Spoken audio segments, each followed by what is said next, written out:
అందరికీ నమస్కారం అండి. ఈ కథను రచించినది శ్రీనివాస్ గారు. జీవితంలో కొన్ని ప్రయాణాలని మనం ఎంచుకుంటాం.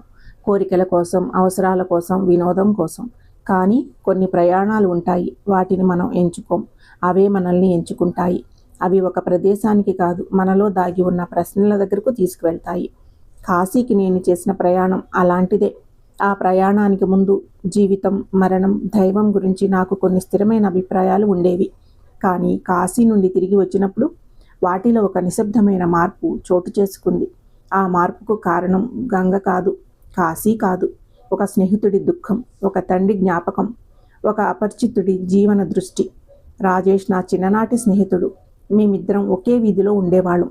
పాఠశాల రోజులు, ఆటలు, చిన్న చిన్న కలలు మా స్నేహాన్ని దృఢపరిచాయి. మా ఇళ్ల మధ్య కూడా అదే ఆత్మీయత ఉండేది. వారి ఇంటి పండుగ మా ఇంటి పండుగే, మా ఇంటి సంతోషము వారి ఇంటి సంతోషమే. రాజేష్ వాళ్ళ నాన్నగారు నాకు ఎప్పుడూ పరాయి వాడిలాగా అనిపించలేదు. ఆయనలో ఒక అరుదైన నిరాడంబరత, ప్రశాంతత ఉండేవి. పెద్ద పెద్ద తత్వాలు చెప్పేవారు కాదు, కానీ ఆయన మాటల్లో, ప్రవర్తనలో మానవత వెల్లివిరిసేది. వర్షం కురుస్తున్న ఓ సాయంత్రం వారి ఇంటి ముందు ఆకలితో నిల్చున్న వృద్ధుడికి అన్నం వండించి మరీ పెట్టారు. మన దగ్గర ఉన్నది పంచుకుంటే అది తగ్గదు, మనిషితనం పెరుగుతుంది అని ఆయన అప్పుడు అన్నారు.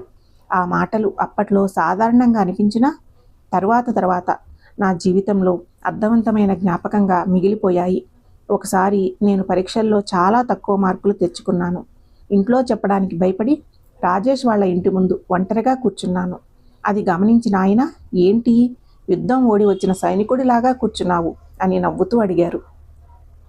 నేను ఆయనతో మార్కుల సంగతి చెప్పాను. ఆయన కొద్దిసేపు మౌనంగా ఉండి, తక్కువ మార్కులు వచ్చినప్పుడు 2 తప్పులు చేయకూడదు. ఒకటి, నువ్వు పనికిరాని వాడివని అనుకోవడం. రెండోది, ప్రయత్నం మానేయడం. ఓటమి మనిషిని బలహీనుడిని చేయదు, మళ్ళీ ప్రయత్నించకపోవడమే బలహీనత అని చెప్పారు. ఆ తరువాత లోపలికి వెళ్ళి ఇద్దరికి టీ తీసుకువచ్చారు. ఆ రోజు ఆయన చెప్పిన మాటలు అప్పట్లో ఓదార్పులాగా అనిపించాయి. కానీ తర్వాత అర్థమైంది ఆ మాటల్లోని అర్థం. అవి జీవితానికి దిక్సూచులని. కాలం గడిచింది, మేమిద్దరము పెద్దవాళ్ళమయ్యాము. కానీ రాజేష్ వాళ్ళ నాన్నగారి పట్ల నా గౌరవం మాత్రం మారలేదు. అలాంటి జ్ఞాపకాల మధ్య ఒకరోజు ఆయన మరణించారనే వార్త తెలిసింది. ఆ వార్త విన్న వెంటనే రాజేష్ ఇంటికి వెళ్ళాను. ఇల్లు జనంతో నిండిపోయి ఉంది.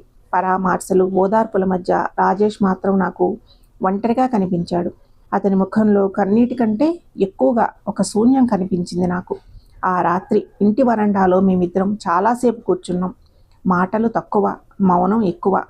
తండ్రిని కోల్పోయిన ఒక కొడుకు మనసులో కదలాడే ప్రశ్నలకు సమాధానాలు ఉండవని, కొన్ని బాధలను మాటలు తాకలేవని ఆ రాత్రి నేను మొదటిసారి గమనించాను. కొంత సమయం మౌనంగా కూర్చున్న తర్వాత రాజేష్ నాతో, తెలుసా, నాన్న గది తలుపు ఇప్పటికీ మూయలేకపోతున్నాను అన్నాడు. ఎందుకు అని అడిగాను. ఆయన మళ్ళీ వస్తారనిపిస్తోంది. తలుపు మూసేస్తే ఆయనకి తిరిగి రారని మనసుకి చెప్పుకున్నట్టు అవుతుంది. అందుకే ఆ తలుపుని మూయడానికి నాకు ధైర్యం రావడం లేదు అన్నాడు. అతని గొంతు బరువెక్కింది, కళ్ళు చెమ్మగిల్లాయి. చిన్నప్పుడు నాకు చీకటి అంటే చాలా భయం. రాత్రి వేళ కరెంటు పోతే నాన్న నా పక్కనే కూర్చుని నేను ఉన్నాను కదా అనేవారు. ఆ ఒక్క మాట చాలు, నాకు భయం పోయేది. అతను బాధను దాచుకుంటూ మెల్లగా నవ్వాడు. జీవితంలో నేను ఎన్ని చోట్లకు వెళ్ళినా ఎక్కడో ఒక చోట నాన్న నిలబడి ఉన్నారనే ధైర్యం ఉండేది. ఇప్పుడు మొదటిసారి వెనక్కి తిరిగి చూస్తే ఎవ్వరూ కనిపించడం లేదు. కొద్దిసేపటి తర్వాత మళ్ళీ అన్నాడు, నాన్న చనిపోయిన రోజు నుంచి ఇప్పటి వరకు నేను ఏడవలేదు. అందరూ ధైర్యంగా ఉన్నాననుకుంటున్నారు, కానీ ఇప్పటికీ ఆయన లేరనే విషయాన్ని నేను పూర్తిగా నమ్మలేకపోతున్నాను. ఇంట్లోకి వెళ్ళినప్పుడల్లా ఆయన కుర్చీ వైపు చూస్తాను. ఏదైనా మంచి వార్త చెప్పాలనిపిస్తే ఫోన్ తీసుకుంటాను. తర్వాత గుర్తొస్తుంది ఆ నెంబర్ ఇక ఎప్పటికీ ఎవరు ఎత్తరని. ఆ మాటలు విన్నాక నేను ఏమీ మాట్లాడలేకపోయాను. కొన్ని దుఃఖాలు కన్నీళ్లుగా బయటికి పోవు. అవి జ్ఞాపకాల రూపంలో మళ్ళీ తిరిగి వస్తూ ఉంటాయి. కొన్ని రోజుల తర్వాత రాజేష్ తన తండ్రి అస్థికలను కాశీలో గంగలో నిమజ్జనం చేయాలనే కోరికను వ్యక్తం చేశాడు. ఆ ప్రయాణంలో తనకి తోడుగా రావాలని అడిగినప్పుడు నేను ఎటువంటి సంకోచం లేకుండా వెంటనే అంగీకరించాను. అప్పటికి అది ఒక స్నేహితుడికి చేయాల్సిన సహాయం మాత్రమే అనిపించింది. కాశీ చేరుకున్న మొదటి ఉదయం మేము గంగా ఘాట్ల వైపు నడిచాం. గంగా ఒడ్డున కూర్చుని ఉన్న వాళ్ళని చూస్తూ రాజేష్ మౌనంగా నడుస్తున్నాడు. అప్పుడే మా ముందు ఒక చిన్న పిల్లాడు పరిగెత్తుకుంటూ వచ్చాడు. వాడి చేతిలో ఉన్న నీళ్ళ సీసా జారి నేలపైన పడి దొర్లుకుంటూ కొంత దూరం వెళ్ళింది. ఆ పిల్లాడు దాని వెంట పరిగెత్తబోతూ ఉండగా పక్కనే కూర్చున్న ఒక వృద్ధుడు కష్టంగా లేచి సీసాను అందుకుని ఆ బాబుకు ఇచ్చాడు. వాడు నవ్వుతూ థ్యాంక్స్ తాతయ్య అని చెప్పి పరిగెత్తుకుంటూ వెళ్ళిపోయాడు. వృద్ధుడు కూడా చిరునవ్వు నవ్వి మళ్ళీ తన స్థానంలో కూర్చున్నాడు. ఆ సంఘటనలో ప్రత్యేకంగా ఏమీ లేదు, కానీ ఎందుకో రాజేషు చాలాసేపు ఆ వృద్ధుడిని చూస్తూ నిలబడ్డాడు. ఏమైంది అని అడిగాను. కొంతమందిని చూస్తే మనకు ఇష్టమైన వాళ్ళు గుర్తొస్తారు కదా అన్నాడు. మేమిద్దరం మళ్ళీ ముందుకు నడిచాం. తెల్లవారుజామున గంగ ఒడ్డున నిలబడి చూస్తూ ఉంటే కాశీ మరో రూపంలో కనిపించింది. తూర్పు దిక్కున ఉదయిస్తున్న సూర్యుడు గంగా జలాలపైన బంగారు కాంతిని చల్లుతున్నాడు. ఘాట్ల మెట్లపైన యాత్రికులు నిశ్శబ్దంగా స్నానాలు చేస్తున్నారు. కొందరు తమ ప్రియమైన వారిని స్మరిస్తుంటే మరికొందరు చేతులు జోడించి ప్రార్థనల్లో మునిగిపోయారు. దూరంగా గుడి గంటల ధ్వని వినిపిస్తోంది. గంగ ఒడ్డున వేలాది మంది ఉన్నారు. కొందరు పాప ప్రక్షాళన కోసం వచ్చారు, కొందరు మోక్షం కోసం వచ్చారు, కొందరు తమకు దూరమైన వారిని చివరిసారి స్మరించుకోవడానికి వచ్చారు. ఒకవైపు అస్థికలు గంగలో కలుస్తుంటే మరోవైపు చిన్న మట్టి దీపాలు ప్రవాహంలో సాగిపోతున్నాయి. ఎవరి మనసులో ఏ ఆలోచనలు సుడులు తిరుగుతున్నాయో తెలియదు, కానీ గంగ మాత్రం ఎవరి గతాన్ని తోచకుండా అందరి స్పర్శను ఒకే నిశ్శబ్దంతో తనలో కలుపుకుంటూ ముందుకు సాగిపోతోంది. అస్థికల నిమజ్జన సమయంలో రాజేష్ చేతిలో ఉన్న చిన్న మట్టి పాత్రను చూస్తుంటే అది బూడిదతో నిండిన పాత్రలాగా కనిపించలేదు. అందులో ఒక తండ్రి నవ్వు ఉంది, ఒక కుటుంబ చరిత్ర ఉంది, ఒక కొడుకు బాల్యం ఉంది, ఒక ఇంటి ఆధారము ఉంది. గంగలో కలిసింది బూడిద మాత్రమే అయినా చివరి పిడికెడు అస్థికలు నీళ్లలో కలిసిపోయాక కూడా రాజేష్ చెయ్యి కొంతసేపు అలాగే నిలిచిపోయింది.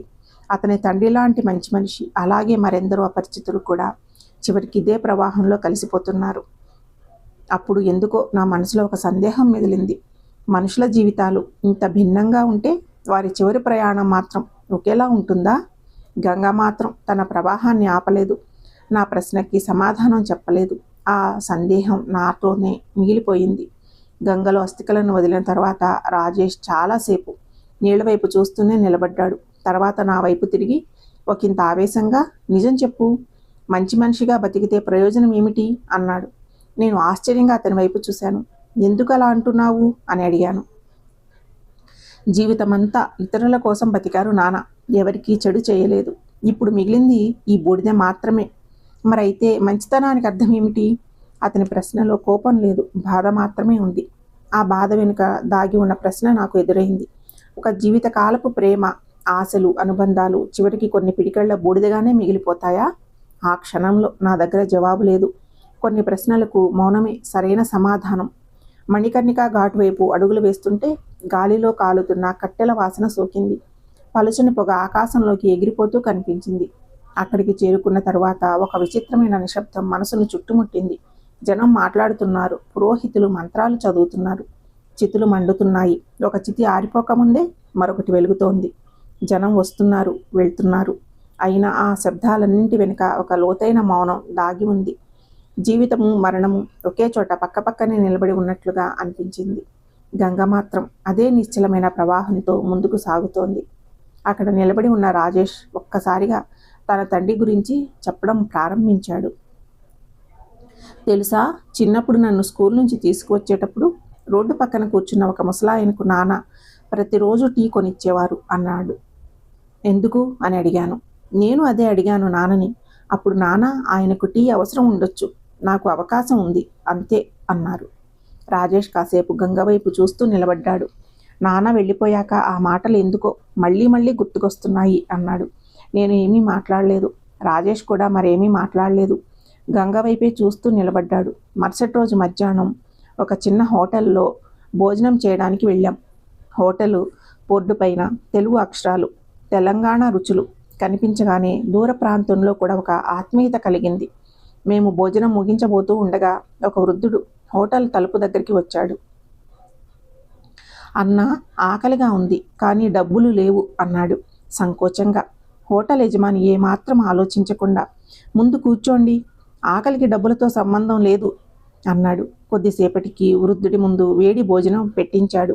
అతను తింటూ ఉండగా నేను ఆశ్చర్యంగా చూస్తుంటే హోటల్ యజమాని చిరునవ్వు నవ్వాడు. కాశీకి వచ్చిన వాళ్ళు దేవుణ్ణి గుడిలో వెతుకుతారు బాబు. నాకైతే ఆకలితో వచ్చిన మనిషి తృప్తిగా భోజనం చేసిన తరువాత అతని ముఖంలోనే కనిపిస్తాడు దేవుడు అన్నాడు. అంతలో భోజనం ముగించిన వృద్ధుడు చేతులు జోడించి నమస్కరించాడు. యజమాని కూడా తిరిగి ప్రతి నమస్కారం చేస్తూ, చూడండి, ఇప్పుడే విశ్వనాథుడు భోజనం చేసి వెళ్ళాడు అన్నాడు మాతో. ఆ మాట విన్న తర్వాత మేమిద్దరం కొద్దిసేపు మౌనంగా కూర్చున్నాం. ఆ రోజు కాశీ విశ్వనాథ ఆలయంలో నాకు దర్శనం దొరికిందో లేదో తెలియదు, కానీ ఆ చిన్న హోటల్లో మాత్రం మనిషి మీద మనిషి చూపించే కరుణను చూశాను. తిరుగు ప్రయాణంలో రాజేష్ నిద్రపోయాడు. నేను కిటికీ బయట అస్తమిస్తున్న సూర్యుడిని చూస్తూ కూర్చున్నాను. అప్పుడు రాజేష్ వాళ్ళ నాన్న మాటలు గుర్తొచ్చాయి. డబ్బు బ్యాంకులో మిగులుతుంది, కానీ చేసిన మంచి మనుషుల హృదయాల్లో మిగులుతుంది. కొన్ని వారాల తరువాత రాజేష్ ఇంటికి వెళ్ళాను. ఇంటి ముందు ఒక వృద్ధుడు కూర్చుని ఉన్నాడు. రాజేష్ అతనికి భోజనం వడ్డిస్తున్నాడు. ఎవరాయనా అని అడిగాను రాజేష్ని. తెలీదు అన్నాడు రాజేష్. మరి ఆకలిగా ఉందన్నాడు. అతను మళ్ళీ వృద్ధుడి ప్లేట్లో అన్నం వడ్డించాడు.